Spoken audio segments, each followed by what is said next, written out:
So welcome everybody to PSN at Home today. We are here with Todd LeDuc. Todd is the former Executive Assistant Fire Chief for Broward County Fire Rescue.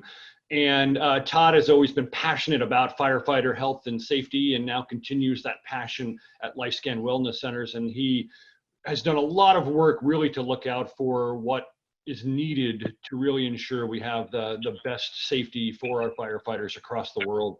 And as a former firefighter myself, I could not be more happy to have Todd on the show today. So Todd, welcome. Thanks for having me, TJ. It's an honor for me to be here and spend some time with you all and your listeners.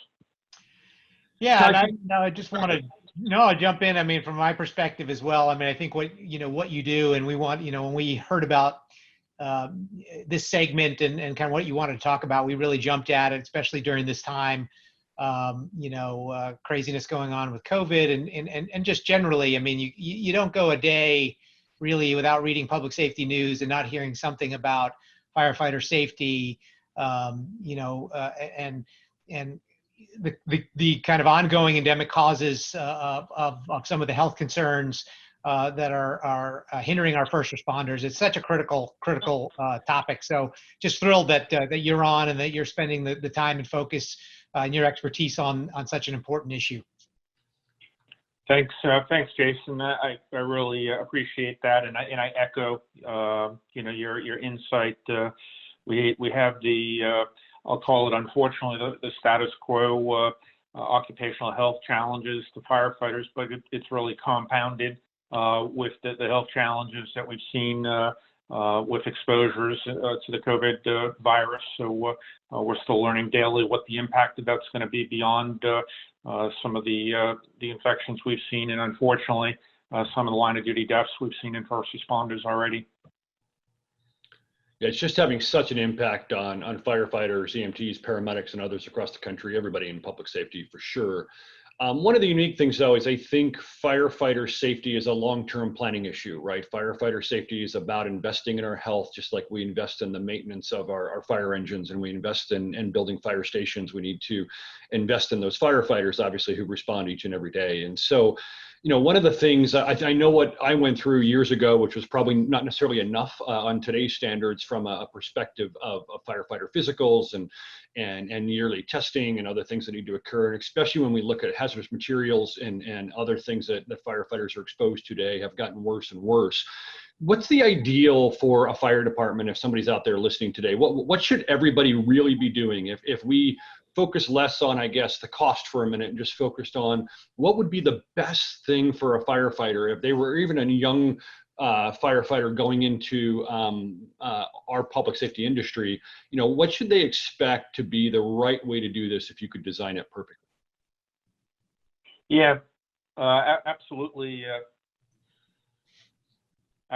Absolutely. I think when we look at the research that's been done, just even in the last decade, we know that we're losing firefighters from largely preventable occupational health causes, and they really go into three broad buckets. One is cardiac issues, one is occupational cancer, and unfortunately, the third is occupational behavioral health disorders, most extreme being firefighter suicide. So that's the bad news.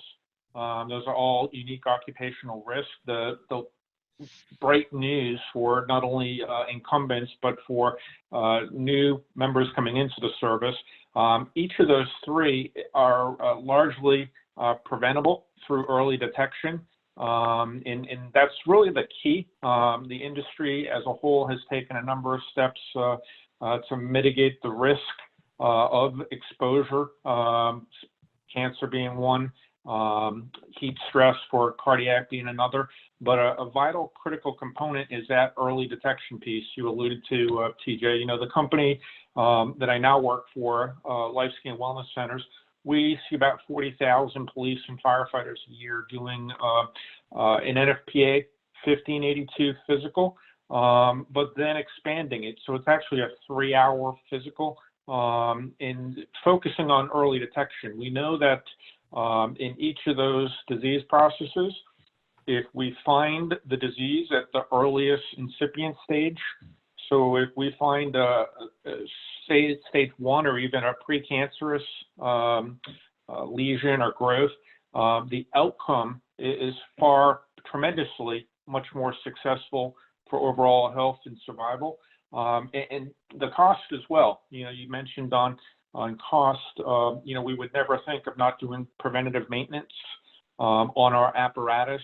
And we need to really have that same mindset of preventative maintenance on the men and women that are the tip of the spear, that are out there on the front lines. So in the studies and research are out there that it's far less expensive to invest in early detection and find whether it's high blood pressure or a cancer early or a behavioral health challenge than it is if we find it in later stages. Then the cost really balloons, the outcomes are poorer, and it's really just not a win-win for the organization, for the individuals or their families. So early detection has to be a key, and we still have a lot of work to do on that front, unfortunately.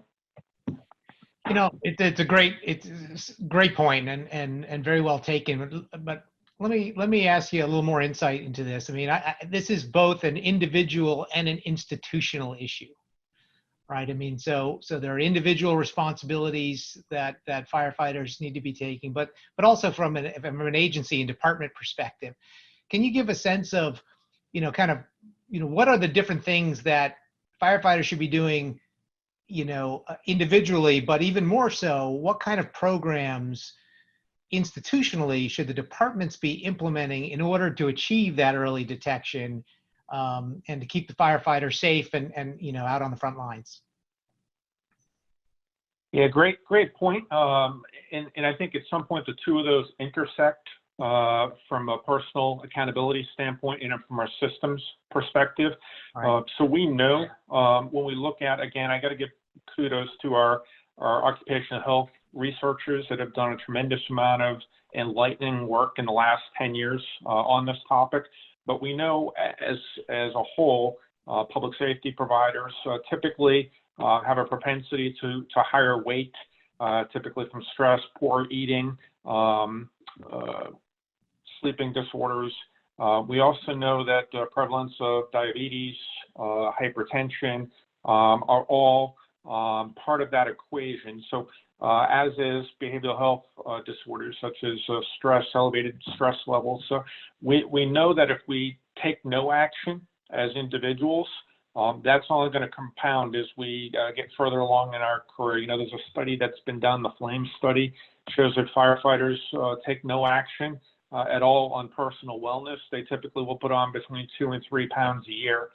So when you look at someone like myself after 30 years of service, you could envision someone who's added 100 pounds if we did nothing. So certainly how we moderate our lifestyles, preventable risk factors are huge in the fire service. So we know, as an example, a firefighter whose blood pressure is not well controlled has a 12 times higher rate of a fatal heart attack typically on an emergency scene. So vastly different than, say, a school teacher or a stockbroker.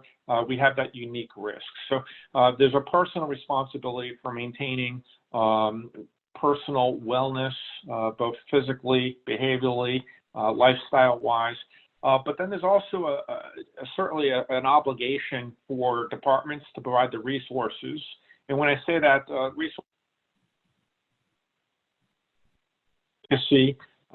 assistance in programs, whether that's for nutrition, whether that's annual medical exams that are specific to firefighters, whether that is fitness resources for the firefighters.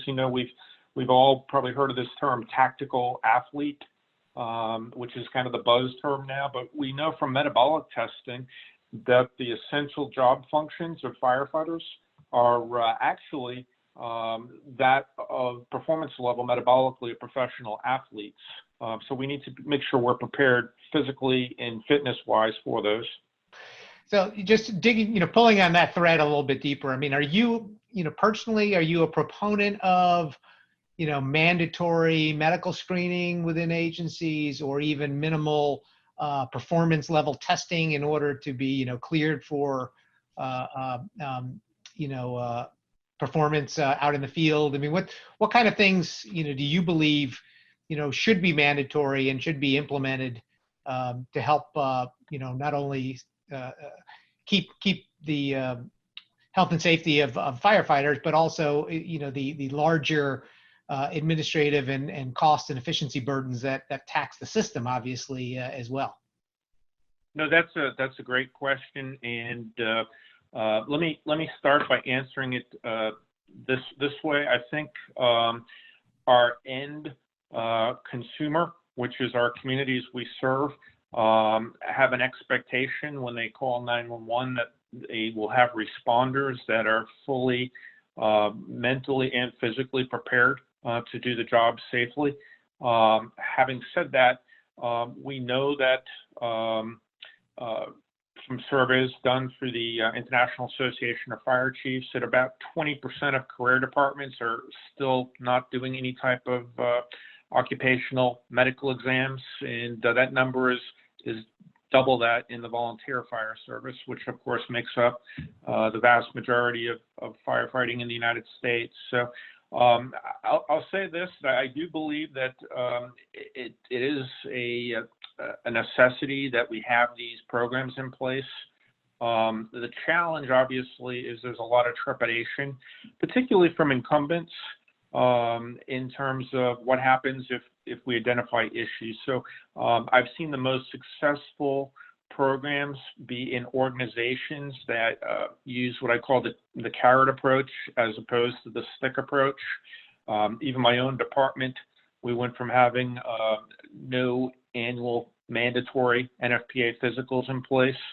There was a lot of trepidation about implementing mandatory physicals, and we kind of went about it with great and tremendous union support and communication. We brought LifeScan wellness centers in, but the way we did it was, yes, they were mandatory, but it was all about early detection. So the findings were, in the case of our department, were between the clinical team and the firefighter. And I often tell the analogy of, I would trust the firefighter to drive a $1 million tower ladder. I certainly trust them that with a good medical exam or a fitness assessment that they're going to act upon that information. So, but the challenges in departments that have never had that in place or still don't is how you go about implementing.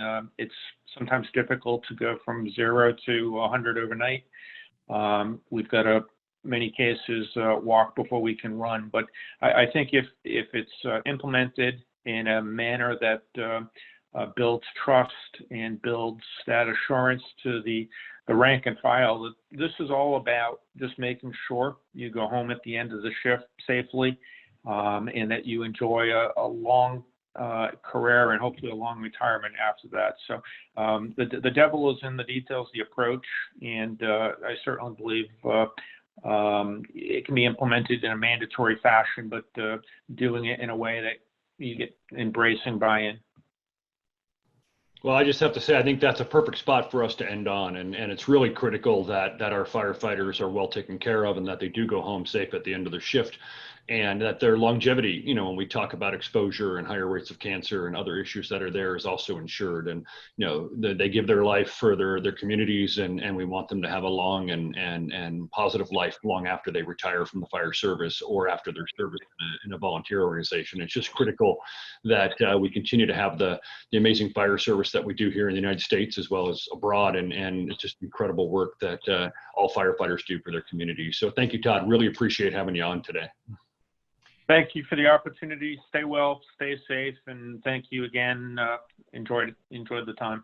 Yeah, and Todd, just if there's anybody who's watching who wants more information about these programs or about LifeScan, who should they contact? Probably the easiest is our website, www.lifescanwellness.com. Again, there's a tremendous amount of not only information, but there's a toolbox of resources for cancer, cardiac, behavioral health on there that can link them to just a plethora of resources to assure their health, safety, and survival. Terrific. Well, thanks again. We really appreciate it. Thank you. Thanks, Todd. Okay, bye now.